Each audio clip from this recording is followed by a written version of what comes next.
Hey, I'm Reggie Ponder, the Real Critic, and welcome to the Reel Critic Roundtable. This is where black critics come to discuss, debate, and have fun.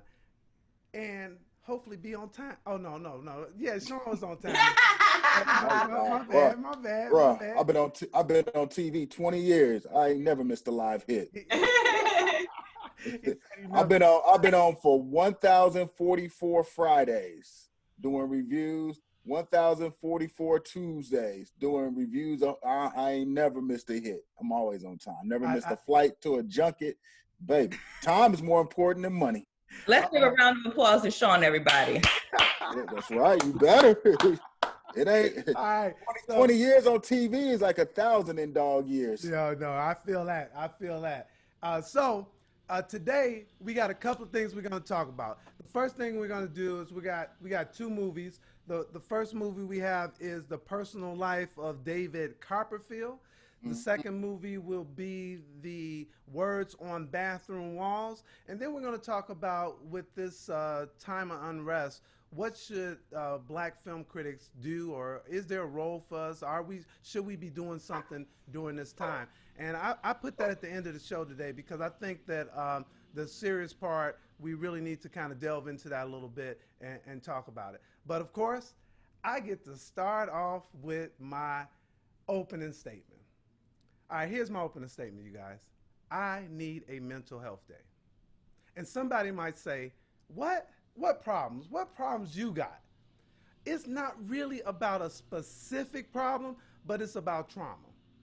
I was told as a kid that don't be a sissy. And I know that word is not the word we use these days, but that's what I was told. Don't be a sissy. Don't be a crybaby. Be a man. Suck it up. So what might have been devastating to others, I kind of just took it in stride. I just took it as the landscape. It was what it was. It is what it is. And it was really how the game was played. So when I got paid less as an advertising exec in my entry level position, how did I know that? Because my white friends told me what they got paid. And when we came in together, they got paid more than I did. I didn't trip. I just said, put my head down, and I worked harder to try to show that I belong and say, hey, y'all did me wrong, and then hopefully I'll catch up. I never knew that you really never catch up. Duh. When I got stopped by the police numerous times because I had a rental car for my job the night before I'm supposed to go to visit my client.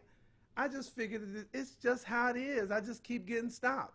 And I just say, yes, officer, it's not my car, officer. This car belongs to Hertz, officer. I work for this company, officer. Here's my card, officer.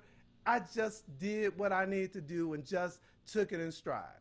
When I was denied entry into the Chicago Film Critics Association because I was not critical enough, I just stayed the course and created my own platforms and did my own thing.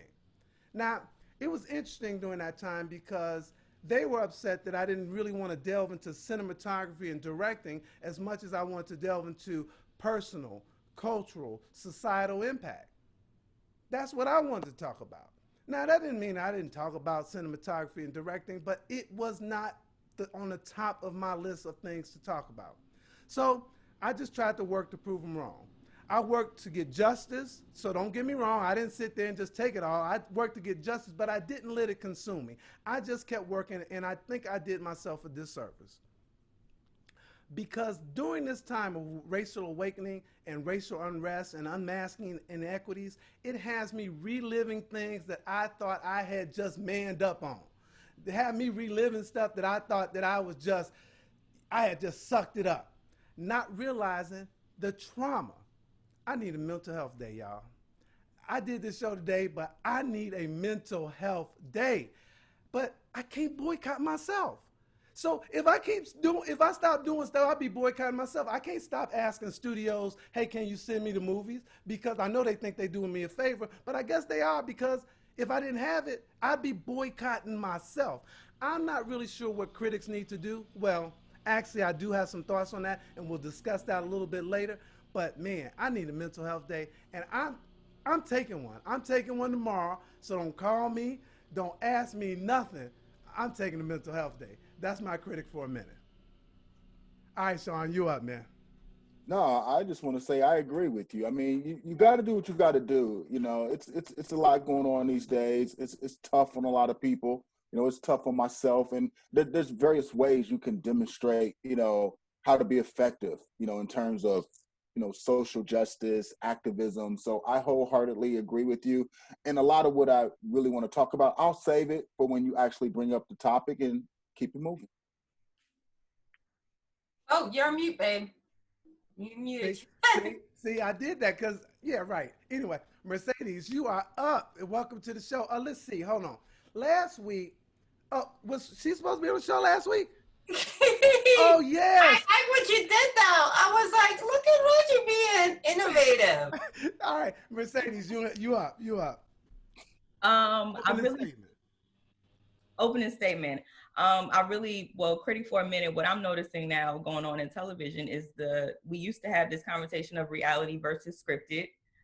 They said reality would be a wave, but it actually has stuck around. But what I'm seeing now is I'm diving into a lot more of scripted television. There's a lot of good scripted content out right now that I'm checking out. And maybe reality might just be a fad, and maybe we are pushing it out little by little. Wow. Wow. Katia, you up? It's been it's been a trying week. I think we're all trying to navigate, and I think Mercedes hit the nail on the head. We used to think that reality TV was entertainment and make believe, but unfortunately, it has hit 1600 Pennsylvania Avenue, and the difference is it's a living nightmare. The horror show, the scariest film is scariest piece of work is not Lovecraft. It is 1600 Pennsylvania Avenue. But having said that, it is a challenge, to still meet your professional requirements. And I think you'd have to be a very unique person to have your blinders on and ignore what is going on around the world or what is going on in this country. I think we are fighting two types of pandemic. We're fighting the health scare, which is a real thing. It's not a hoax. And then we're fighting the pandemic of racism. And I think between all of that, I applaud all of us to find the strength to get stuff done. I know we put this pressure on, well, I didn't write 16 pieces. I didn't do this, or I didn't fix things around the house. I think if you got one thing done, you connected with your family, your bills are getting paid. I think we need to be a little bit kinder to ourselves. So that's my opening statement. Give yourself a break. There's a lot going on, and it's okay to say to people, you know what, I need a minute. I'm going to get back to you 2 hours from now. And if somebody can't respect that, I don't know what to tell you. You need to make some changes. Hey, I'm with you. I appreciate you guys for your critic for a minute. I don't know if you noticed back there, it says the screening room is closed. Mental health day. So as soon as we sit down, Shawn, don't call me. Don't call me, man. I'm telling you. Don't call me. Don't call, man. I'm gonna let you have it, man. Mental health's important, man. I'm gonna let you have it. Take two. Thank you so much. Take two. All right, so we're gonna get into our first movie today, and it is The Personal Life of David Copperfield. Katia, can you introduce the film and tell us what this one's about? Well, if you've ever read the story, it's basically I want to say necessarily a new take, but the thing that I love about this film, I got to see it at TIFF last year, shed a tear because we are not going to be physically at TIFF this year, but it was one of my favorite films that I saw at TIFF last year. I love Dev Patel. I love the way this director is pushing back on all these people that are asking this stupid question. Why is the cast so diverse? Why did you choose to go with all these different people? And I love the fact that it takes a little bit more of a closer look of what David Copperfield, the character, went through. It's just, I really, really enjoyed it. And I love, speaking of personal choice, I love the costuming. I love the cinematography in this film, the set design, all of that I feel adds to the story. And did I mention that I love Dev Patel? And one thing I really loved about what Dev did at TIFF is, how the people like, you gotta come inside, you gotta come inside. There were a lot of people of Indian descent in the street screaming for death. They obviously, he's one of their own, and he's English, but he's also of Indian descent, and they love him. And he stood out there an extra 10 minutes and took pictures and signed autographs and interacted with the people and basically told his publicist to chill, which I wish more artists would do. The people make your career, and yes, the publicist helps get you out there, but the publicist buy those tickets. And even, you know, I had a chance to speak to him recently about the project. He is very he doesn't think of himself as a movie star. He thinks of himself as an actor who's been blessed to get options, which I again also think is very refreshing. So, you know, I cheer for him, and he's got another movie coming out, and I hope they get that worked out. But I really like. So wait a minute. Are you his publicist? Because you, girl, you are like all up on No, him. because here's my thing: is you talk badly about actors that are a mess, and they deserve some of this. But I think we also need to talk about actors who go out of their way, who are respectful to media, who are respectful to the fan base. Let's use that same energy as we used to trash people to say, okay, here's somebody who's always been consistent, not because they're trying to get on or they're being fake kind. You know what I mean? I feel that. Shawn, what you think about this film? Yeah, I'm gonna take it back to the movie. I thought it was good. It's solid. It's well produced. Yeah, I like the different takes and the different perspective. I like that it's been diversified, and yeah, Dev Patel is solid in the film. I mean, he's a really good actor, and he's really good in this movie. It's fine. It's nothing that I would jump up and down about, but I mean, I was thoroughly entertained from beginning to end. I liked a lot of the nuances that the director added into the mix. So there you go. It's perfectly fine. It's just I'm not gonna pick up the phone and call nobody and tell them I just watched a dope movie or anything. Wow. So Mercedes, I said to Shawn, don't call me, so he ain't gonna call me about this movie. What did I wouldn't call anybody about this movie, but it's good. What you think about this one? I'm gonna piggyback a little bit off of Shawn. I think it was, but I'm gonna say decent. I can't say good. I'm gonna say it was a decent. That's fair. Film. Cinematography was nice. I agree with Kathia on that. I understand that it's from a childhood imagination, but I just couldn't with the jumping cuts and different scenes from grandma's house to the dog house. Like it lost me a few times. So it was decent. I think it was a little whimsical. Put it that it was nice. Yeah, it had that quirkiness to it that sometimes I'm there for it, and sometimes I'm like, it's too much. But that's Dickens, though. That's Charles Dickens. That's why I'm not feeling. I read the book. I'm just. But I'm saying you can't. I mean, I understand your critique, but if that's what someone who, again, this is the thing is, it's not. Charles Dickens is make believe. Number one. Number two is if an author is expressing something, right?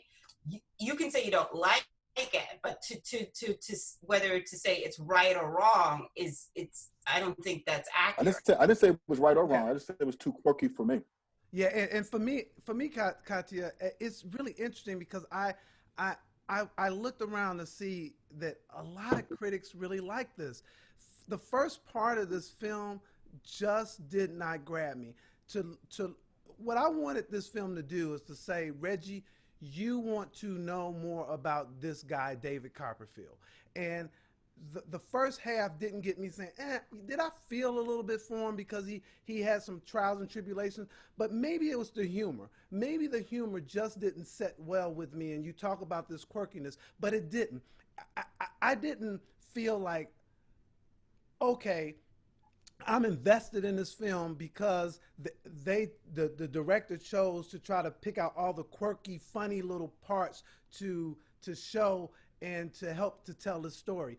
It didn't wow me at all, and I was happy that at least at the end it became, not the end, the last third of this movie for me, it became to kind of gel a little bit more, and I said to myself, oh, okay. And that's where, if the word decent or good, whichever one they want to use, but this is definitely not one for me that I would call the people and say, go check it out. Now maybe it's interesting to hear Shawn say that he read the book. I'm sure, Kathia, you read the book too. I did not read this one. So for me, the movie really had to stand on its own because the imagination of it, I was trying to follow it and it just didn't speak to me. So I'm really glad that to have your perspective that it spoke to you in certain ways. Well, it's part of Dickens' whole discussion on the working class and how they treat the aristocracy on how the whole play is. So it goes in the bigger conversation. And the other thing, this film is very English, so super English, and not just in its casting, but in its whole interpretation of the piece of work, which again I don't have a problem with because again it is that piece of work and it's that perspective. I also say it's I think it's something else to think about is I had the fortune of being able to see it in a theater with an audience and to get into that perspective. I'm not saying that therefore I think with this type of film we all had like a communal type of thing and people really enjoyed it, you know what I mean? And people were really in the spirit, and when there were the quirky parts, people were laughing and everything like that. I would totally recommend it because it's again we have a lot of films based on literature, and I'm an avid reader, and sometimes in the audience I'm sitting there, I'm going like, what did you read the book? Are you sure this didn't happen? I will say one thing though. I'm always careful about talking about films that are adapted off of books because a film should be able to stand on its own in that medium. So having to read the book should not be a requirement to help understand the movie. I disagree with that because I disagree with that 100% because I don't. I disagree with that because in a lot of these movies, you lose the essence of the story, the thing that brought people to the story. And when you take these as Hollywood does, takes these liberties. It shouldn't be a prerequisite. Excuse me, I'm speaking. I know, but that's the format. It shouldn't be a prerequisite. I understand that, but you don't always need to interrupt me. But the point is that a lot of these works, because they feel they know better than the author and they need to make all these different changes, it loses its way. And then you have a lot of these movies that are awful because they felt as though the script writers feel as though they know more than the person that created the piece of work. And in this particular case, this is a classic, Yeah, I do feel bad if you haven't read Dickens because I'm really trying to figure out how did you get through some of this, but I think this is different. You shouldn't have to read the book. Okay, we have to point out also that when you're doing visual storytelling, right, something has to change from a book. So if we're reading a book is just a story and it might engage you, but when you're doing a visual story, things have to be able to stand on its own. It's got to stand on its own. But you don't change the context of the story, though. You can bring it in visually, but you can't reinvent the story because you don't trust the audience to be smart enough to follow what the author is. I don't take it that way, though, Kathia. I don't take it that you don't trust the audience to be smart enough. Right. I think I really hear you because you really get into that part. But for a person like me, stabbed me 3 times, I didn't read the book.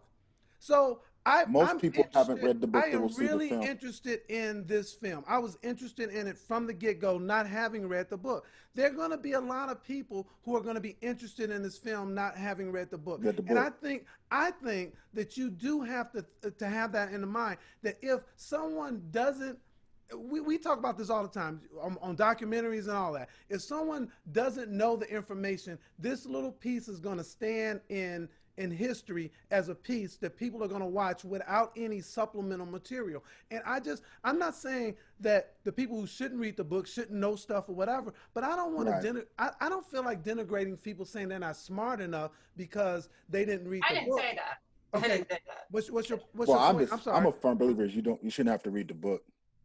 Well, and let me just say this as well, because I do feel like what they did get right visually and through the story is the childhood imagination component. Like, yeah, it's good. They're literally walking you through, you seeing it from a child's eyes when things are more magical when you're a child, but then you go back to it and it's not, grandma's house isn't as pretty as it used to be. Wait a minute, I didn't know we had rats running around when I was like the thing that you don't notice. So they really did capture that childhood imagination and how he viewed each character. I'll give him that.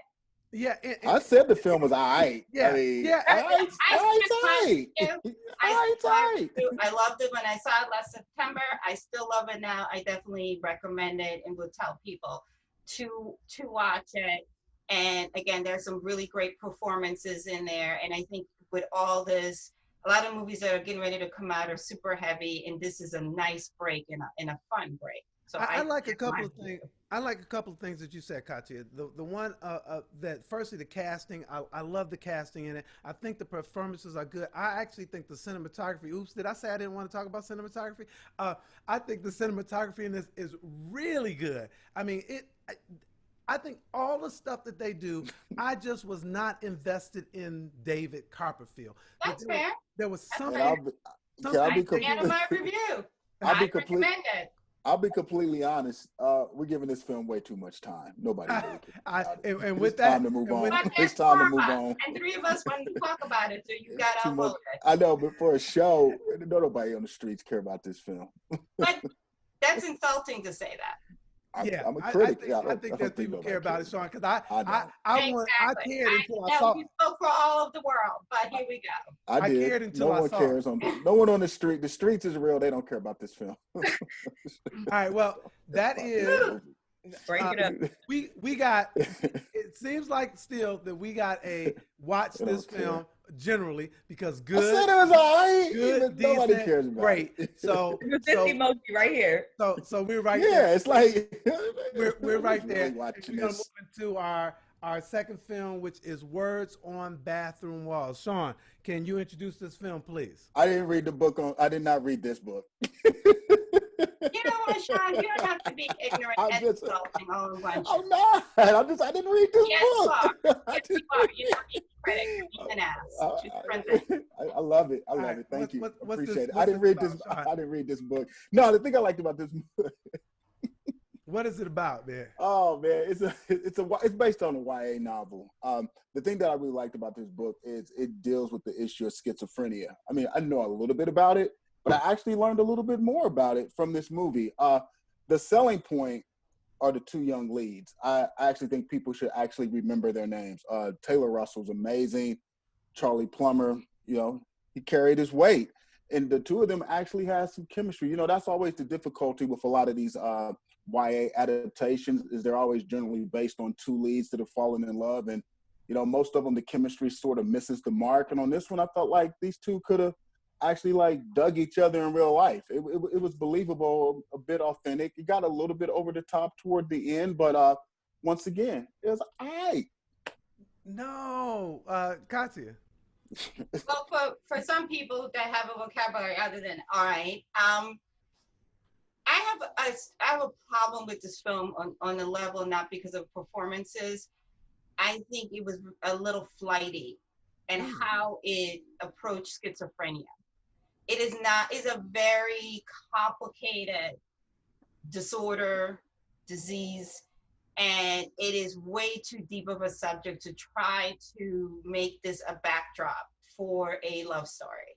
I like the leads, but I think if you're not familiar with this disease, I don't want anybody to think it's as clear cut as what they try to show. I think that needed to be handled way more responsible, especially since this film has a PG-13 and a lot of young people, it's supposed to attract young people. So I feel like if you're going to tackle this, you need to be responsible. And because there really isn't a cure for it, it's going to progress and get worse. Yeah. I think they addressed that in the movie. I don't think it addressed it responsibly enough. I do like the performances. Also, I need them to define something for Taylor to do. I mean, this is the second film where I feel like she's being made to sacrifice her well-being in order to save someone else, in order to be understanding for someone else. I think she's a wonderful actress, and she deserves a part where she can spread her wings and she can tell her story. And I feel like these last couple of movies we've seen her in, she's kind of been an emotional crutch for someone else. And I don't really want her to continue down this road.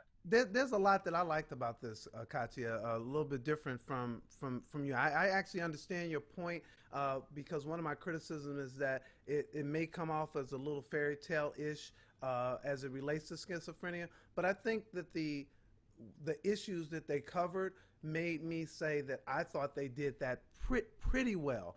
Is that the issue of taking your meds and will you feel you feel yourself or not? Or if not taking your meds, will you feel yourself or not? I think they covered that really well. I agree. I have some folks who have to take meds and try to figure out, am I going to take them? Am I not? I thought they did that fantastically. The issue of a mother putting her life on the line and how much she really worked hard and was invested for her son, the issue of them not understanding him and what he was going through. I just thought that they did such a good job with that it made up for the fact that it was a little fairy tale-ish because there is no cure. But man, I was invested in the characters and I was invested in the story overall. Mercedes. I hear Katya's point. I just feel like it's not fairy tale-ish in the other teen cult classics that we know of. The Never Been Kissed, the 10 Things I Hate About You. It wasn't about the love for me in this situation. It was much more about schizophrenia. And I feel like they put the medicine in the candy. So yeah, it's going to bring out people and they might be engaged with the love backdrop. I think it's the backdrop. But the medicine in the candy is, they're going to walk out that theater learning more about schizophrenia than they walked in with. So I do think that the message is there. I like how they made schizophrenia kind of like a character in the film. Totally.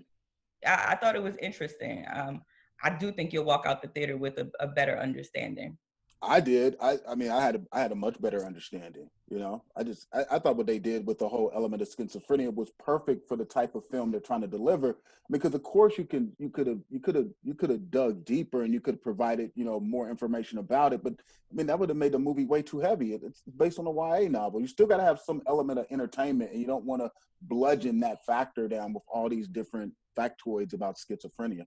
And it's also how you learn. Entertainment, though, is a serious disorder, and I feel as though they could have told the story with something with another type. If they wanted to use a disease, and it would have been more palatable for me. Because again, if you do know something about schizophrenia, and I'm not an expert, but I know enough to know that it's an evolving disease, and also, I mean, of course, I mean, it would be crazy if you have a character. The mom doesn't even fight for their kid. I mean, that all of those things are expected and understood. And don't get me wrong, I did love the performances, but I think this is the problem with Hollywood sometimes. It's like they want to problem solve or put something as serious as that in there and romanticize it. And the reality is there's not going to be necessarily a happy ending with this. It is not. The one person is going to progress in a direction that the other person can't save them from. But okay, it won't be a happy ending, but teenagers who go see this film, will they go to school and know someone with schizophrenia and treat them maybe a little more kinder? I think they will. So was the message received in that way? Again, if you need a movie, this is me speaking as a parent, to teach your kids to be kind to other kids, then we got bigger problems than I thought. But if you don't know anything about schizophrenia, I mean, you don't really know anything about it, and then you say, I didn't understand that. Is that sometimes it's just it's with anything where you get different inputs in your life to say, oh, I missed that. I didn't see that. Or I might treat somebody differently just because they're a little quirky. Now I understand. And then I also want to say is that how they treated schizophrenia as a character, while it was somewhat funny, it was still also scary. It was scary to see that this guy was dealing with all these different personalities, and I thought they did that really well. Actually. I like the balance. I actually like the balance, how they handled that. I agree with you, Reggie. I like that balance that they presented. And I understand. I'm not saying this just to say this. I understand where you're coming from because when you have these serious issues, you do have to try to find the balance between how heavy do you come and Right. correct Right. to how much entertainment or a value that you have there. For me, the entertainment value really helped me stay with the story, and I do think that I learned a little bit more about the real struggles of schizophrenia. And let me just say this as well, because I feel this made me think of other movies that even tackle mental illness in that way. And they do become very heavy and it can go really dark and really left very quick. So like the Taxi Drivers or the Jokers, and what was The Girl Interrupted? Like those movies can feel heavy and dark and it has a little layer of entertainment to keep you engaged. I think this was appropriate for teenagers to understand because we don't talk about young people dealing with mental illness. Not that often. That's It was correct. for the kids. I think it's good for the kids. For adults, maybe we do need to go watch the Taxi Drivers and see how wacky we look sometimes. One of the reasons I really love having this forum because from a woman's perspective, you said something that I wouldn't have thought about in terms of Taylor and saving this character. I wouldn't have thought about it like that. What I liked about what they did with her is they just didn't throw her in as a love interest. That she did have a story, but you make me think about that. He always is. Like, come on, give her something else. And she was phenomenal. She's a phenomenal actress. And she's Great actress. it would be different if she didn't have range. She does, but give her something else. She's done saving people. Let somebody try to save her for a change. All right. Well, for me, this is a watch it. I would tell people to Yeah, check watch this it. one out. Mercedes. Yeah, PG-13. Stick with them teenagers. They can watch it. All right. And Katia. I would say watch it with a disclaimer. If you're taking your kids, watch it and then expand the conversation. Oh, you going all HBO, going with the wind on us? Okay, all right, all right. You got to put a disclaimer on it. Dang, Katia, you heard me. You heard me. All right, that's it for our movies for the day. And now we get into thank. I'd like to thank the panel for that. Now I want to get into look. There is so much stuff going on. Katia, right at the beginning, you said, look, the circus is over. I don't think the circus is over. The circus is I think really what we got the ringmaster came out and said, now we getting ready for the circus. I think the circus is about to start. 2024. With that, everybody's doing stuff. We got the sports world doing things. We got commentators walking off the set like Kenny Smith. We got tennis players that you didn't even think that would probably say a little something, saying I'm not playing. And I mean, we got the whole world doing stuff. Is there something in our world that we should be doing to add to the racial unrest conversation that we have out here? And Shawn, you look like you're chomping at the bit, so go ahead. No, of course there is. I've long been an advocate of doing something. I've long been an advocate of promoting the culture, and that's where it starts. I mean, you have to do it before you get into a situation to where it becomes proactive. I mean, that's one of the reasons why, Gil and I, created Africa way back in 2003, and I had a similar situation that you had, Reggie. I was a part of the Kansas City Film Critics Circle. It was at the time I joined in 1998. There were like 36 members. I was the only Black member in the group. And when you're the only Black person in the room, like you mentioned, which is why I really connected with what you said earlier, is when you're talking about film, when you're discussing cinema, your thoughts, ideas, and perspective get drowned out because it's 1 versus 35. I was extremely frustrated as a member of the Kansas City Film Critics Circle. So I resigned in like 2000, I believe it was 2001, 2002. But I've never been a person just to sit back and not do anything, which is why I ran into Gil on the streets of New York in 2003 and was like, look, I had this experience as part of the Kansas City Film Critics Circle. It just really did not work out. I wasn't allowed to be professional. I wasn't allowed to thrive and be creative. So I said, man, let's figure out a way how we can start an organization. We literally wrote the bylaws on the napkin. We started the organization, and all these years later, it still exists as an umbrella to help other Blacks who want to be film critics and work in the entertainment industry have an organization that can help serve them as they progress professionally. That's why I produced a series of Black film documentaries way back in 2007. I do what I can do in my lane to promote the culture. Like currently, when all this unrest first started, you know, I had a partnership with Fandango and had a partnership with Rotten Tomatoes. We created a list of 100 Black movies that people should see and experience, you know, to sort of understand all this racial and social injustice. And right now, as we speak, I have a partnership with the American Film Institute. We're doing a series called Black Stories Matter, where we've been exploring several different movies all week long. And I've done a series of interviews with the filmmakers, a series of interviews with the actors in each one of these films to sort of shed light on why these movies are important, understanding the Black experience. So I like to contribute the way I can contribute best, which is through my lane. And also, I feel a great deal of responsibility when I'm on air every day, because I can talk about cinema across the board, but I can also talk about cinema from my perspective. And when it's time to engage and help people understand about the Black experience, I have that platform to do so. So I'm very grateful to have that opportunity. But I'm also a firm believer that you have to do this before it becomes proactive, and you have to stick in your lane, because we need to have people who talk about film. We need to have people who talk about sports, criminal justice, all these different elements to create the experience as a whole. So Katia, you started your own thing, and talk about why you did that and how does that relate to what we're experiencing today.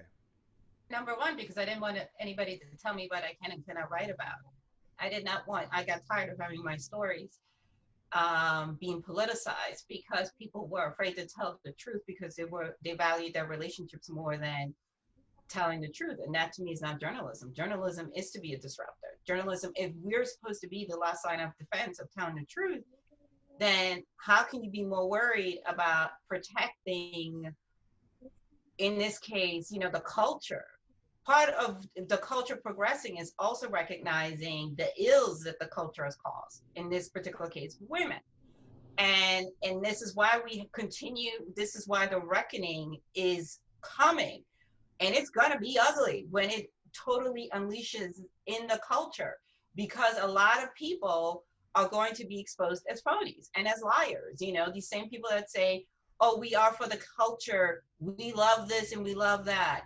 These are the biggest liars. These are the biggest thieves. And you know, and it's just, I really, and I think as a young woman, a lot of these battles I had to face as a young woman, it really crushed my spirit to a point I didn't write for 4 years.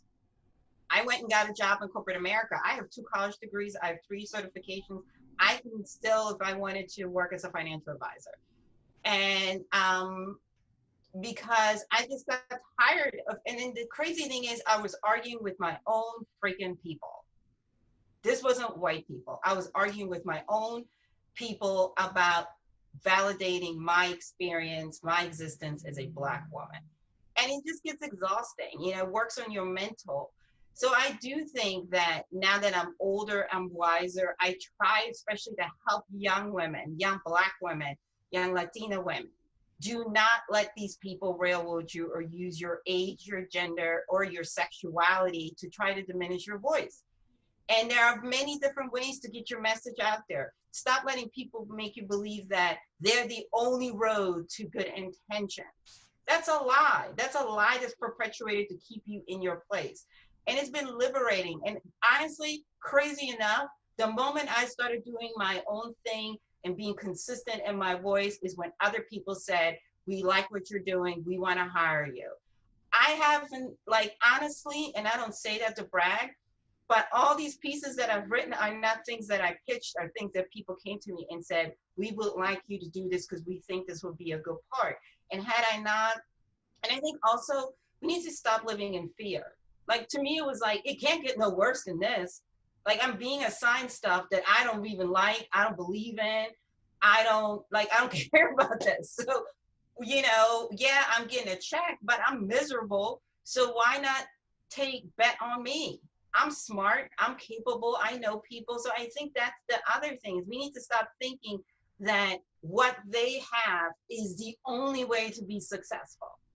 Wow. That's the biggest lie. That's the mental jail that they put you in. you can't get nowhere unless you do it this way or you are with these people. You know, I do have issues with some of these things that are set up that quote, and I hate this freaking word, diversity, because it's a band-aid on an open wound. It's a feel-good thing. Look how diverse we are. Look, we have this. But then when you look like, you know, speaking of Rotten Tomatoes, my biggest issue with them is if you really want you have all these critics from different backgrounds, not just color, but sexuality. But when you go and you look at the reviews on certain works, it's always certain people that are at the top because they're working for a certain medium that they consider to be more important. They value that relationship more than they do the voice. So if it's really about having a mixture of voices, then it should be like a lotto, right? Boom, boom, boom, boom, boom. We put it in a mix. That's who the 5 voices are. I don't care if this person has a small publication and this person works for Variety. If we're really about having different voices, boom, that's what it is. When you hit on the first page, if you get 5 Black people, then so it be. But if you that needs to be fixed. If it's a Black film or film about LGBTQ people, how do white straight men voice is the first one that a general public person sees? How is a white straight man going to have a more important voice, let's say about Portrait of a Lady, than a lesbian woman? That don't make sense to me. That don't make sense to me. You know what I mean? Why is it that we have these panels if we're really about diversifying, right? Why is it the same 6 people? And we know just in Africa, there's gazillions of people. Or that drives me crazy, even with NABJ. And I love my NABJ family. But if it's something about arts and entertainment, why is it an influencer or a person who covers politics? It's like Shawn said, stay in your lane. We're not on Meet the Press. You don't see us talking about, I should be on Meet the Press because, you know, I got a voice about this. But we really need to fix that, you know. Yeah. And I think we should be on Meet the Press, by the way. Yeah, but we don't occupy that space. We got a lot to say in that regard. Mercedes, join the conversation. When you posed this question, I really did have to think, like, what am I doing to be responsible in how I use my voice as a critic? And I think it's important that we choose to talk about films that will support what's going on in our industry and in entertainment in general. We have that choice. I think sometimes when you walk into the entertainment industry or many other different industries, you think you have to take everything that's being thrown at you. So just being aware and being cautious of what I choose to talk about. And we have platforms, they might be smaller than some, but we have a platform and we have voices. So to use them responsibly, and to choose to talk about films like The 24th, about Black stories that haven't been told and that, you know, that we found, because we have the responsibility to sift through what's being out there and what is appropriate for the audience that we cater to. So just really being responsible with my voice, and just as an African-American person, how can I get involved? You know, what petitions can I sign? Where sign me up, pretty much. Being responsible. But here's my question for all of you guys, is that as critics, we watching darn movies.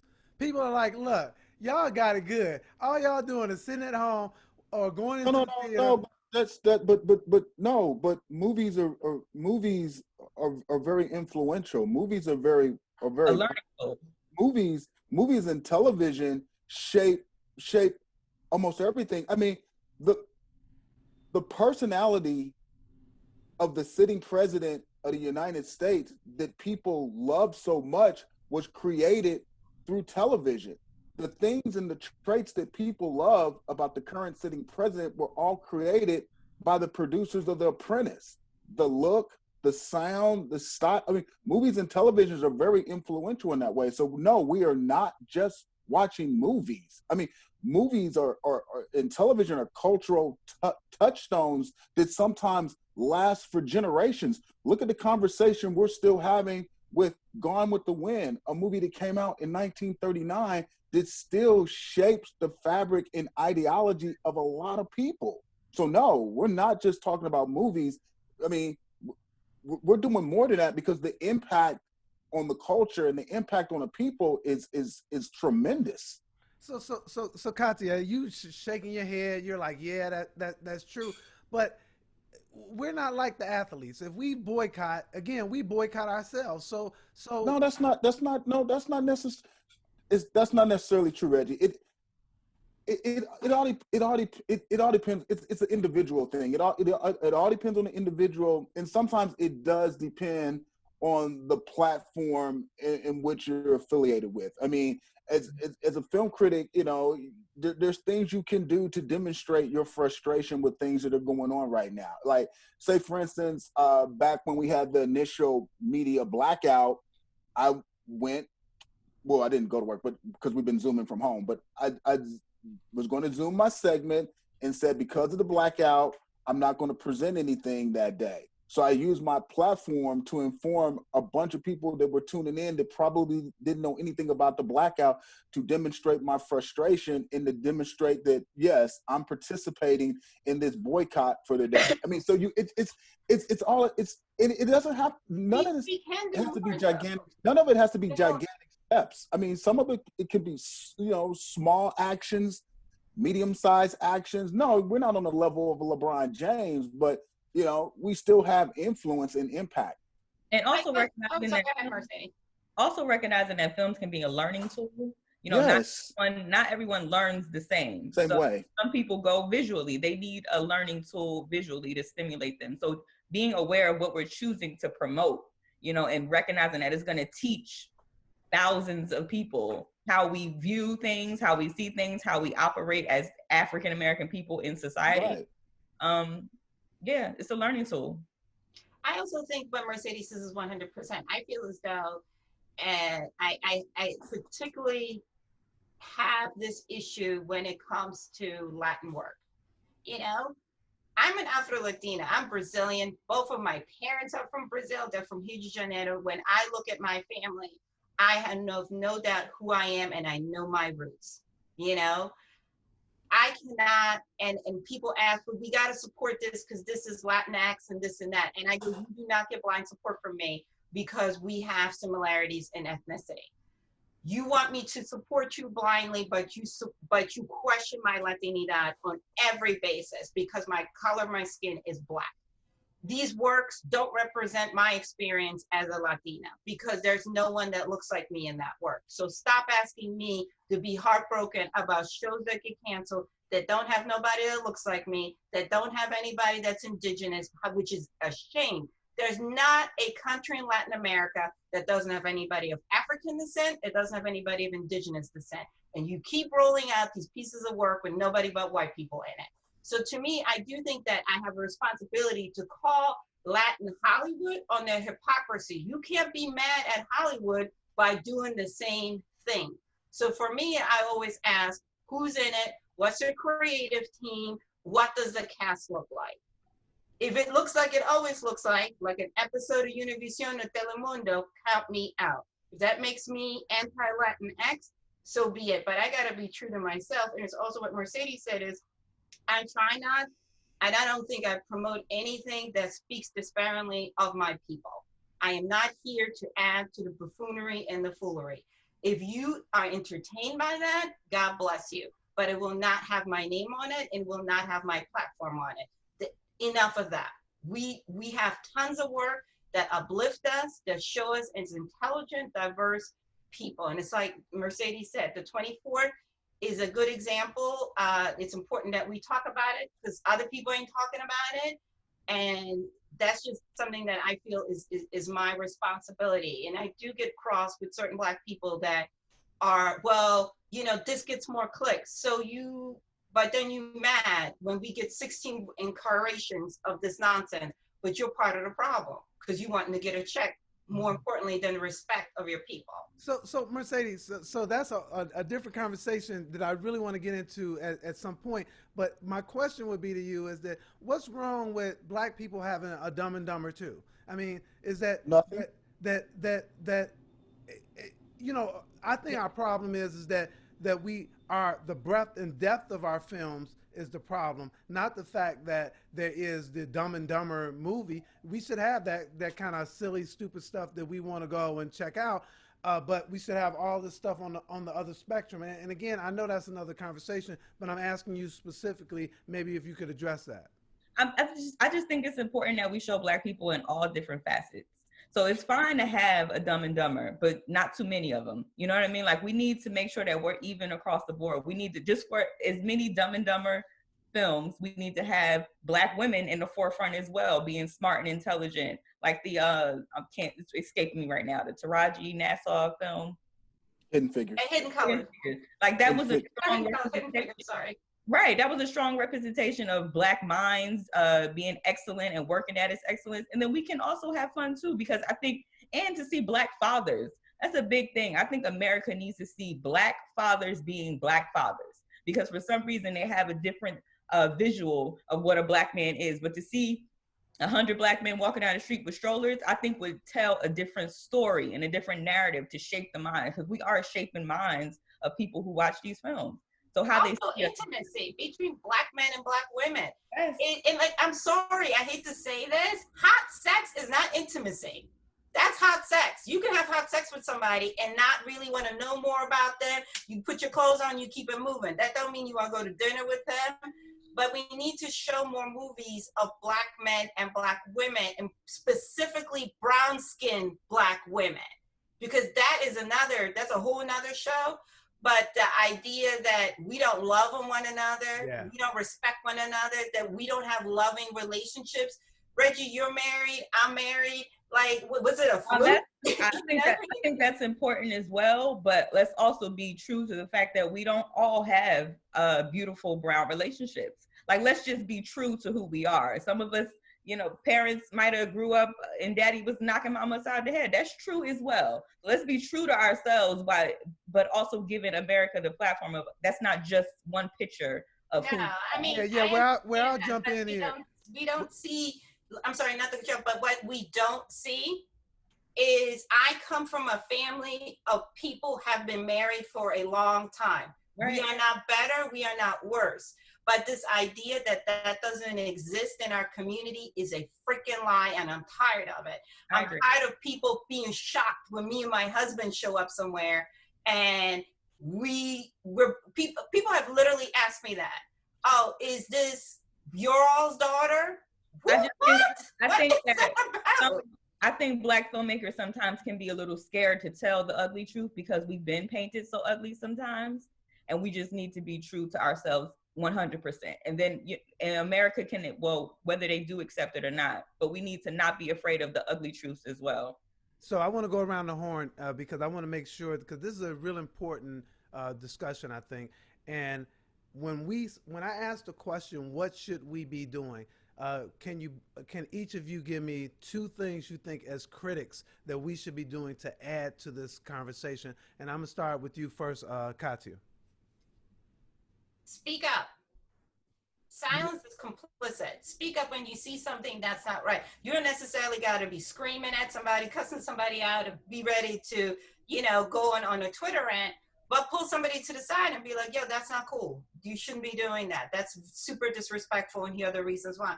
And the other thing, share resources. My blessings have never been blocked by sharing resources. What is meant for you is meant for you. Help your fellow brother or sister out and be like, here's the name of the publicist. This is a situation, go be great. Hey, I want to actually vouch for that, because you have shared. So thank you so much. Appreciate you. Much love. Shawn, jump in.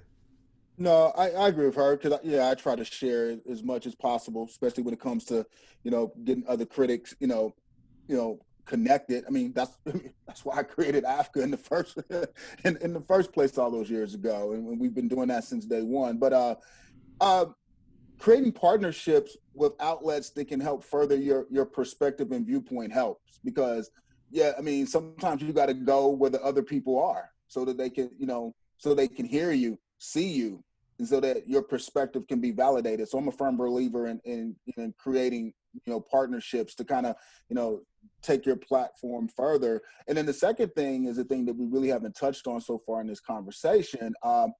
We got to look in the mirror on this issue sometimes. And I think we have to work together more. There's not a lot of partnerships and collaborations that could help everybody, take a bigger leap, in this industry. I think sometimes everybody wants to have their own thing, and everybody wants to, be the leader and the superstar. And I think some things need to be sort of like consolidated so that we can work together as one instead of like 100 separate teams. And I think we'll get further. And then the financial issue is still a big hurdle, you know. So I have to comment on that too. So much love to you and Kathia on this platform, because I asked you guys early, can we do this? And y'all were like, yes. And this is a partnership, because I can't talk to well, I can. I know we just did the schizophrenia movie. I can right. talk to myself, but I don't want to. And I appreciate y'all so much for doing it and to spending your time on a weekly basis. So I already know, Shawn, that you committed, and I know, Kathia, you committed. You always like here 15 minutes early. I'll be like, dang, I got to find something to talk to you just because you 15 minutes. So right. I appreciate y'all for that. Bring in Mercedes. 2 things that we should be doing. I definitely Shawn cheated because he gave 3, and he should have talked about. I had to drop the money. The money's talked about the money thing more than he talked about the other stuff. But anyway, that's true. Money is important. We can't never forget about the money. Yeah, the money's important. But with Kathia and Shawn saying, you know, bridging the gap and making partnerships, I think it's important that once we get into these spaces that we are responsible with the title that we hold. So back to just choosing, you know, what feeds our culture and feeds our audience when you're in that space, like not forgetting where you come from and who you are and what you represent while you're there.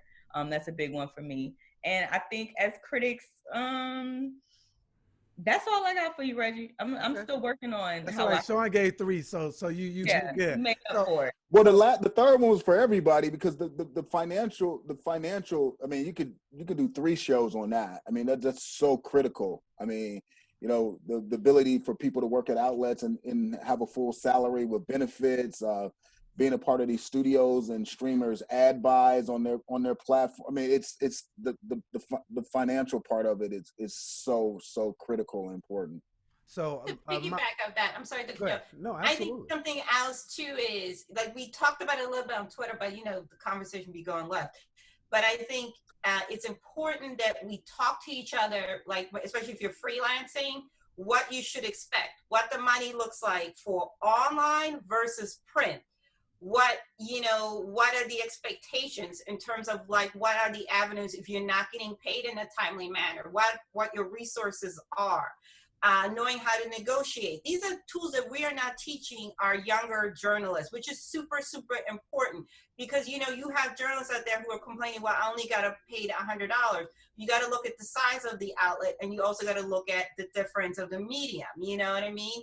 And that type of thing. Or if you get invited on the television program to make an appearance, you're not necessarily going to get paid, because you're now being introduced to thousands and thousands of people. So I think that's something else. Everybody's afraid to talk about money, but it's important that we start to. Nobody's asking what you made, but to set the expectations. So you might be getting $50 for something that you really should be getting $150 for. And that's I take, I mean, you know, I can take, you know, fault when it's directed my way, and I want to accept that, because I think that's what Africa should be doing more, you know. And I sit on the board of the Critics' Choice Association. We should be doing more of that. Like, you know, literacy is very important, and I don't think enough of it's being done. So I will commit to, like, making that a part of our platform, and so that we can better educate the members of both organizations, both the African American Film Critics Association and the Critics' Choice Association, because,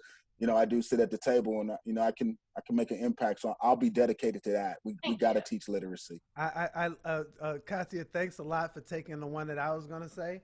That's important. How do we help the other critics in our group? How do we help them? And you went through some specific things about how to help. No, those need to be taught. Those she's 100% correct with all of that. That needs to be taught, and then we need to take it to the next level on how to help elevate everyone's platform. So there's more viewerships, more subscribe. I mean, all of these things, and then that's where we've dropped the ball. Yeah, in both organizations. America has really capitalized on the fact that we don't pull each other up, and we don't have those conversations behind the scenes, because all those corporations and those companies have conversations with each other. No, this is very strategic. Yeah, and we don't have very strategic, and that's why. So Africa created a platform for folks. I created this platform so we can have these kind of discussions, and I really appreciate it. We were going to have some last words, but what I'm going to do Those are better. Those are great last words, because that's information that people can actually use. I mean, it's very important. Yeah. So with that, you guys, that's the show. I want to thank you guys again for coming. Much love. We got a lot more to talk about. I hope you remember that I'm taking a mental health day. Don't call me.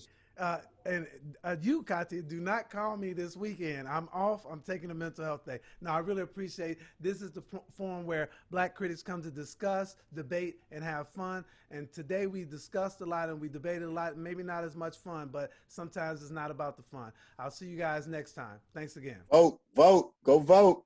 Vote, please.